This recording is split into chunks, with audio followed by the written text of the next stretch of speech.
ఈరోజు మార్చి 12వ తారీఖు వైఎస్ఆర్ కాంగ్రెస్ పార్టీ స్థాపించి 13 సంవత్సరాల నుండి 14వ సంవత్సరంలోకి అడుగుపెట్టాం. వైఎస్ జగన్మోహన్ రెడ్డి గారు 2011లో కాంగ్రెస్ పార్టీని వదిలి పార్లమెంట్ సభ్యత్వాన్ని వదిలి ఆయన పార్టీ పెట్టి మొట్టమొదటి ఎన్నికల్లో ఆంధ్రప్రదేశ్లోనే రికార్డు మెజారిటీతో 5,35,000తో పార్లమెంటు సభ్యుడిగా, ఆయన తల్లి విజయమ్మ గారు పులివెందుల నుంచి శాసనసభ్యురాలుగా అఖండ మెజారిటీతో శాసనసభ్యుడిని పార్లమెంటుని గెలిపించారు.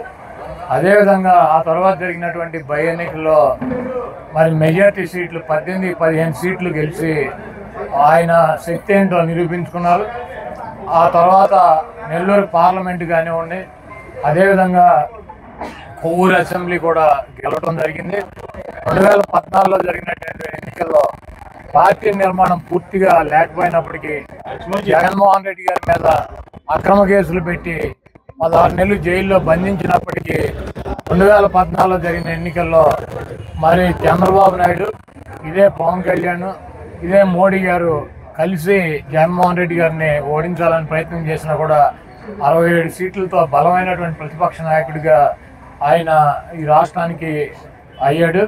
అదే తర్వాత జరిగినటువంటి 2019 ఎన్నికల్లో మరి ఆయన పాదయాత్ర చేయటం, దాదాపు 16 నెలలు పాదయాత్ర చేయటం, 4,000 కిలోమీటర్లో పాదయాత్ర చేసి ప్రజల కష్టాలని, వాళ్ళకి కావాల్సినటువంటి ఇబ్బందులు, వాళ్ళకి ఏమున్నాయి అవన్నీ కూడా ఆయన దగ్గర నుంచి చూసి 2019 ఎన్నికల్లో నవరత్నాలతో ప్రజల ముందుకు వచ్చి 151 సీట్లతో అధికారంలోకి వచ్చారు. ఈరోజు మళ్ళీ ఈ సంవత్సరం 3వ ఎన్నిక మేము జనరల్ ఎన్నికల్లో పోటీ చేస్తున్నాం. మళ్ళీ జగన్మోహన్ రెడ్డి గారిని ఓడించాలన్నటువంటి ఉద్దేశంతో చంద్రబాబు నాయుడు 2014 నుంచి 19 దాకా రాష్ట్రం విడిపోయింది, క్లిష్ట పరిస్థితుల్లో ఉంది, రాష్ట్రం ఆర్థిక ఇబ్బందుల్లో ఉంది, డెఫిసిట్లో ఉంది, నన్ను గెలిపిస్తే మీకు ఈ రాష్ట్రాన్ని అభివృద్ధి చేస్తానని చెప్పి దొంగ మాటలు చెప్పాడు. అదేవిధంగా బీజేపీ కూడా ప్రత్యేక హోదా ఇస్తానని చెప్పి రకరకాల వాగ్దానాలతో చంద్రబాబుకు మద్దతు ఇచ్చింది. పవన్ కళ్యాణ్ గారు కూడా నన్ను నమ్మి చంద్రబాబు కోటేయండి, ఆయనకు అనుభవం ఉంది, తప్పకుండా నేను మీ తరపు నుండి ప్రశ్నిస్తానని చెప్పి ఆయన చంద్రబాబును ప్రశ్నిస్తూ మానేసి మమ్మల్ని ప్రశ్నిస్తూ మొదలెట్టాడు. మోడీ గారు, చంద్రబాబు నాయుడు గారు మరి రాష్ట్రానికి చేసింది ఏమీ లేదు, కనీసం ప్రత్యేక హోదా, ప్రత్యేక ప్యాకేజ్ ఇస్తారంటే మొదటి చంద్రబాబు గారు అరుణ్ జైట్లీ గారికి, వెంకయ్యనాయుడు గారికి సన్మానం చేశాడు. ఆ తర్వాత ప్రజల్లో తీవ్ర వ్యతిరేకత వస్తే ఈయన ప్రత్యేక హోదాని గంగలో కలిపేసి, తుంగలో కలిపేసి, ఆ తర్వాత ప్రజల్లో వ్యతిరేకత వచ్చి నాకు నల్ల షర్ట్ వేసుకుని మోడీ మతాతో పార్టీ అనేది అది ముస్లిమ్స్ మీద దాడి చేసిందని, క్రైస్తవుల మీద దాడి చేసిందని, మోడీ గారికి భార్య లేదని, మోడీ గారికి పిల్లలు లేరని, భార్య పిల్లలనే చూసుకోలేనటువంటి ప్రధాని దేశానికి ఎందుకు పనికి వస్తాడని చెప్పి కాంగ్రెస్ పార్టీతో కలిసి మోడీ గారిని ఓడిస్తానని చెప్పి ప్రగల్భాలు పలికాడు. ఈ రాష్ట్రాన్ని సర్వనాశనం చేసింది బీజేపీ అని చెప్పి చంద్రబాబు నాయుడు గారు చెప్పాడు 2019 ఎన్నికల్లో. ఈ రాష్ట్రాన్ని ఏటీఎం లాగా పోలవరాన్నిటిని దోచుకున్నాడని చెప్పి చంద్రబాబు నాయుడు గారు చెప్పాడు. ఇదే పవన్ కళ్యాణ్ గారు అయితే మోడీ గారు పాచిపోయిన లడ్డూలు ఇచ్చాడు, నీకు అర్థమవుదేమో తెలుగులో చెప్తే అని చెప్పి హిందీలో కూడా చెప్పాడు ఆయనకి.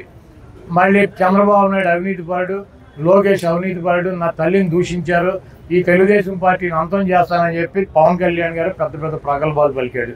ఇప్పుడు మళ్ళీ ఎందుకు కలిశారు అంటే రాష్ట్రం విధ్వంసం. రాష్ట్రం ఏమి విధ్వంసం అయిపోయింది? 2,50,000 కోట్ల రూపాయలతో పేద వర్గాలకి, ఎస్సీలు కానీ, ఎస్టీలు కానీ, బీసీలు కానీ, మైనార్టీలు కానీ వాళ్ళ అకౌంట్లకి 2,50,000 కోట్ల రూపాయలు డబ్బులు వెళ్తే రాష్ట్రం నాశనం అయిపోయిందా? నాడు నేడు కింద 45,000 స్కూల్స్ను ఆధునీకరించి ఇంగ్లీష్ మీడియం తీసుకొచ్చి బట్టలు ఇచ్చి, పబ్బులు ఇచ్చి, సాక్స్ ఇచ్చి, ఇంగ్లీష్ మీడియం విద్య చెప్పి స్కూల్స్ను బాగు చేసినందుకు రాష్ట్రం పాడైపోయిందా? లేకపోతే స్వతంత్రం వచ్చిన 70 సంవత్సరాల్లో 17 మెడికల్ కాలేజీలు కడితే జగన్మోహన్ రెడ్డి గారు 17 మెడికల్ కాలేజీలు నిర్మాణం చేసి వాటిని పూర్తి చేసినందుకు రాష్ట్రం పాడైపోయిందా? కేంద్ర ప్రభుత్వం నుంచి అనేక నిధులు తీసుకొచ్చి నేషనల్ హైవేలు, 4 వేలు చేసినందుకు రాష్ట్రం నాశనం అయిపోయిందా? లేకపోతే ఫిషింగ్ 940 కిలోమీటర్లలో సముద్ర తీరం ఉంది, 10 ఫిషింగ్ జెట్టీలు కట్టినందుకు రాష్ట్రం నాశనం అయిపోయిందా? 4 పోర్టులు కడుతున్నందుకు రాష్ట్రం నాశనం అయిపోయిందా? ఈరోజు అనేక కంపెనీలు, ప్రైవేట్ కంపెనీలు పెట్టుబడులు పెట్టి ఇక్కడ ఈ రాష్ట్రంలో అనేక పెద్ద పెద్ద సంస్థలన్నీ కూడా రాష్ట్రానికి వస్తున్నందుకు ఈ రాష్ట్రం నాశనం అయిపోయిందా? లేకపోతే సచివాలయాలు పెట్టి ఆర్బీకేలు పెట్టి 2,25,000 మందికి ప్రభుత్వ ఉద్యోగాలు ఇచ్చినందుకు రాష్ట్రం నాశనం అయిపోయిందా? లేకపోతే 2 లక్షల మంది వాలంటీర్లు పెట్టి ప్రభుత్వానికి సచివాలయాలకి మధ్యలో ప్రజలకి అందాల్సినటువంటి ప్రతి కార్యక్రమాన్ని ప్రజలకి వాలంటీర్ల ద్వారా అందిస్తున్నందుకు, ప్రభుత్వాన్ని తీసుకొచ్చి గ్రామాల్లో తీసుకొచ్చినందుకు, గాంధీ గారి కళ్ళగన్నటువంటి గ్రామ స్వరాజ్యం తీసుకొచ్చినందుకు రాష్ట్రం నాశనం అయిపోయిందా? ఈరోజు మళ్ళీ చంద్రబాబు నాయుడికి సిగ్గు లేకుండా 2014లో నేను వస్తే రాష్ట్రం పాడైపోయింది, రాష్ట్రం విడిపోయింది, నా అనుభవంతో ఈ రాష్ట్రాన్ని బాగు చేస్తానని చెప్పి దొంగ మాటలు చెప్పి రైతులకు రుణమాఫీ అన్నాడు, 1 పైసా చేయలే. డ్వాక్రా మహిళలకు రుణమాఫీ అన్నాడు, 1 పైసా చేయలే. 3,000 రూపాయలు నిరుద్యోగ వృత్తి ఇస్తాడు, 1 పైసా ఇవ్వాల. అదేవిధంగా పెన్షన్లో 65 సంవత్సరాలు దాటిన వాళ్ళు అందరికీ ఇస్తాడు. గవర్నమెంట్ వచ్చినప్పుడు 35 లక్షలు ఉంటే ఆ 35 లక్షలను ఆఖరి దాకా కొనసాగించాడు. అదేవిధంగా ఏ స్కూల్స్ అన్నింటినీ కూడా మూతపడేటువంటి కార్యక్రమం తీసుకొచ్చాడు. ఏ కాలేజీ, మెడికల్ కాలేజీ కట్టలేదు, 1 పోర్టు నిర్మాణం చేయలేదు, 1 జెట్టి నిర్మాణం చేయలేదు, ఒక పెట్టుబడి తీసుకొచ్చి ఊరినే దొంగ మాటల్లో వైజాగ్లో మీటింగులు పెట్టి అన్ని లక్షల కోట్లు వచ్చినాయి, ఇన్ని లక్షల కోట్లు వచ్చినాయి దొంగ మాటలు చెప్పి ఆఖరికి నెపమంతా కూడా మోడీ గారి మీద ఈయన దోస్తాడు, ఈయన మీద ఆయన దోస్తాడు, వీళ్ళిద్దరు మీద పవన్ కళ్యాణ్ దోస్తాడు.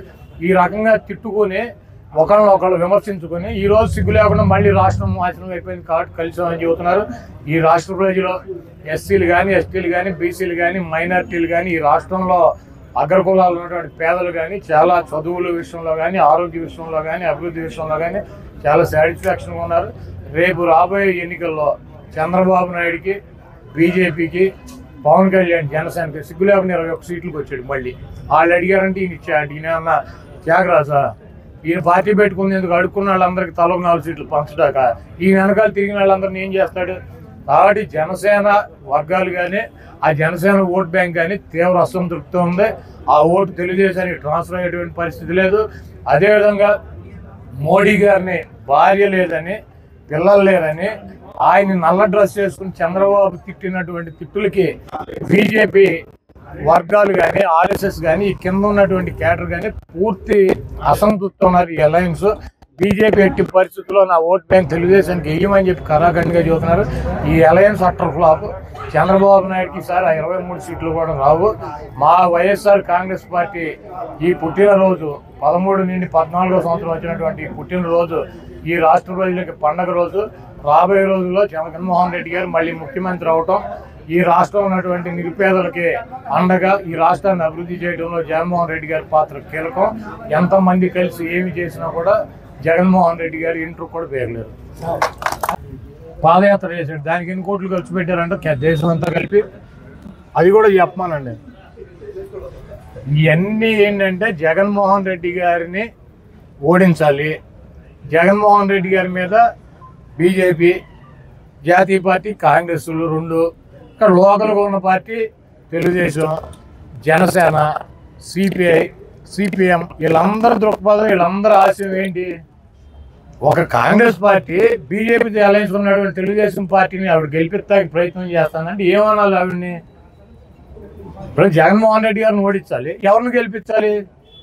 షర్మిల గారు ఏం చెబుతారు? ఎవరిని గెలిపించమంటారు? చంద్రబాబు నాయుడు గారినా బీజేపీని గెలిపించమని చెబుతారా?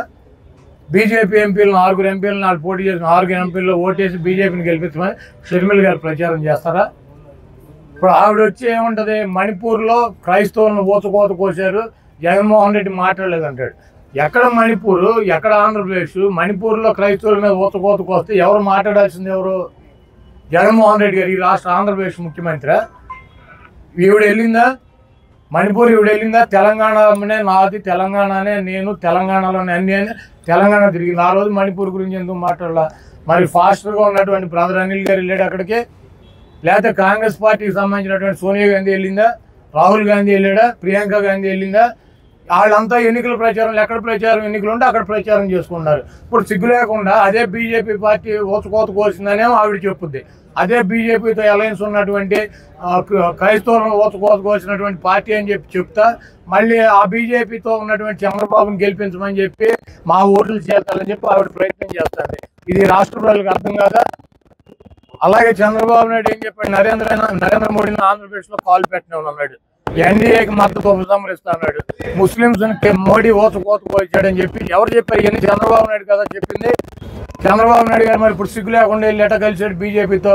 మళ్ళీ బీజేపీతో కలవటం ఇది చారిత్రాత్మక తప్పు. బీజేపీతో కలిసి తప్పు చేశాను, అది మద్దతు పార్టీ అని చెప్పి 2004లో ఎన్నికలు అయిపోయినాక చెప్పి 9లో బయటకు వచ్చాడు. మళ్ళీ 14లో రాష్ట్రం విడిపోయింది, రాష్ట్రాన్ని ఆదుకోవాలంటే మోడీని ఆదుకోవాలని చెప్పి మళ్ళీ సిగ్గు లేకుండా ఆయన 5 రోజులు కాలు పెట్టనివ్వకుండా వెళ్ళాడు. తెలుగుదేశం పార్టీ ఎన్టీ రామారావు ఎందుకు పెట్టాడు? ఢిల్లీలో ఈ నాయకులు, కాంగ్రెస్ నాయకులు తెలుగువాడి ఆత్మగౌరవాన్ని తాకట్టు పెట్టి వాళ్ళ కాళ్ళ దగ్గర దేవ్యం ఆలేసి కూర్చున్నారని తెలుగుదేశం పార్టీ పెట్టాడు. వాళ్ళు అదే పార్టీని నడుపుతున్నటువంటి చంద్రబాబు నాయుడు ఏం చేశాడు? ఎన్నిసార్లు వెళ్ళాడు ఢిల్లీ? బీజేపీ అలయన్స్ కోసం ఎన్నిసార్లు ఢిల్లీ వెళ్ళాడు? ఎన్ని రోజులు వెయిట్ చేశాడు? మేము అక్కడ పాండిచేరి వెళ్ళి రావాలి అమిత్ షా గారు అంటే ఈయన ఇట్లా పెట్టుకుని వెయిట్ చేస్తూ ఉంటాడు, ఆయన ఎప్పుడు వస్తాడని చెప్పి. ఈ గతి ఎవరు? తెలుగువాడి ఆత్మగౌరవం కోసం పెట్టినటువంటి తెలుగుదేశం పార్టీ తెలుగువాడి ఆత్మగౌరవాన్ని ఢిల్లీ వీధుల్లో తాకట్టు పెట్టలేదా? ఈ దొంగ ఈ 420 ముఖ్యమంత్రి పదవి కోసం చంద్రబాబు సిగ్గు లేదా మాట్లాడతాకే షర్మిల గారు బీజేపీ అలయన్స్ ఉన్నటువంటి తెలుగుదేశం పార్టీని గెలిపించాలంటది. మళ్ళీ ఆవిడే వచ్చి మణిపూర్లో క్రైస్తవులను కోసారు. ఎవరు కోసారు? అక్కడ ఏ ప్రభుత్వం ఉంది? అక్కడ ఏ ప్రభుత్వం ఉంది? కేంద్రంలో ఏ ప్రభుత్వం ఉంది? ఆపాల్సిన బాధ్యత జగన్మోహన్ రెడ్డి గారికి నాకు ఉంటుందా? ఆయన క్రిస్టియన్ మిషనరీ పెట్టి క్రైస్తవుల కోసం పాటుపడేటువంటి వ్యక్తి అనిల్ అని చెప్తాడు. ఎవరెళ్ళి ఆపాలి? ఎవరెళ్ళి వాళ్ళని పరామర్శించాలి? వాళ్ళు అటువంటి పార్టీకి వీళ్ళు వెళ్ళి మద్దతు ఇస్తారు. ఇవన్నీ రాష్ట్ర ప్రజలు గమనించట్లేదా? ఈ పనికి మాలిన మాటలతో కాంగ్రెస్ పార్టీ 0.9% ఉన్న ఓటింగ్ 0.7కో 6కో వస్తుంది. షర్మిలమ్మ కాంగ్రెస్ పార్టీకి నాయకత్వం వహించిన ఇక్కడ ఎవడో అభ్యర్థులు మారే పరిస్థితి లేదు. అసలు కాంగ్రెస్ జెండా పట్టుకునే పరిస్థితి లేదు. ఎవడో ఒక 50,000 రూపాయలు కూడా పార్టీకి ఖర్చు పెట్టే పరిస్థితి లేదు. ఆవిడేదో కళలు కానీ ముఖ్యమంత్రి అవ్వాలని తెలంగాణలో పార్టీ పెట్టి ఆ దుకాణం హుస్సేన్ సాగర్లో కలిపేసి ఇక్కడికి వచ్చి జగన్మోహన్ రెడ్డి గారిని ఏదో సాధించాలని చూస్తుంది. ఇవన్నీ కూడా ఈ రాష్ట్ర ప్రజలు గమనిస్తున్నారు. బీజేపీ వదినమ్మ ఏమీ చేయలేదు, కాంగ్రెస్ చెల్లి అమ్మ ఏమీ చేయలేదు, ఈ 420 చంద్రబాబు ఏం చేయలేడు, దత్తపుత్రుడు ఏం చేయలేడు, ఉత్తపుత్రుడు ఏం చేయలేడు. అందరికీ రాష్ట్ర ప్రజలు గుణపాఠం చెబుతారు. సిద్ధం సభకు 600 కోట్లు ఖర్చు పెట్టామంటే షర్మిల గారు ఏమైనా అకౌంటెంటా? కాదు, వైఎస్ఆర్ కాంగ్రెస్ పార్టీకి ఆవిడ అకౌంట్లు రాస్తుందా? పక్కన ఆంధ్ర తెలంగాణలో ఉన్నారు, అక్కడ 5,000 ఇస్తే ఇక్కడ కూడా అబ్బా బాగా చెప్పింది షర్మిలమ్మ అనుకుంటారు. కాబట్టి పక్కన తెలంగాణలో 5,000 ఇస్తున్నారా, 3,000 ఇస్తున్నారా? 3,000 అక్కడ ఇస్తున్నారు. కర్ణాటకలో ఎంత ఇస్తున్నారు? 2,000 ఇస్తున్నారు. ఆంధ్రప్రదేశ్లో గెలవకు ఒక సీటు కూడా రాక డిపాజిట్లు రానటువంటి డిస్పోజల్ కాంగ్రెస్ పార్టీ 5,000 ఇస్తుందంటే జనం ఎర్రి పప్పలా?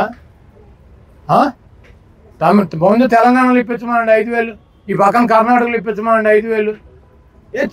ఊరికి ఏదో జనం ఏదో గొర్రెలు, మనం ఏదో పిచ్చివాగుడు మీడియా ముందు నుంచి మాట్లాడితే జనం వింటారు. 5,000 ఇవ్వమనండి. రేపు రేవంత్ రెడ్డిని తీసుకొస్తాను, ఆయనతో 5,000 ఇప్పించమనండి. తెలంగాణలో డీకే శివకుమార్ బాగా ఫ్యామిలీ ఫ్రెండ్ అని చెబుతాను కదా, ఆయనతో ఇప్పించమనండి. తెలంగాణలో 5,000, కర్ణాటకలో 5,000 ఇప్పించమనండి. అప్పుడు చెప్పమని ఇక్కడ ఎన్నికల మేనిఫెస్టో గురించి. డిస్పోజల్ పార్టీ 1% ఓటింగ్ లేదు.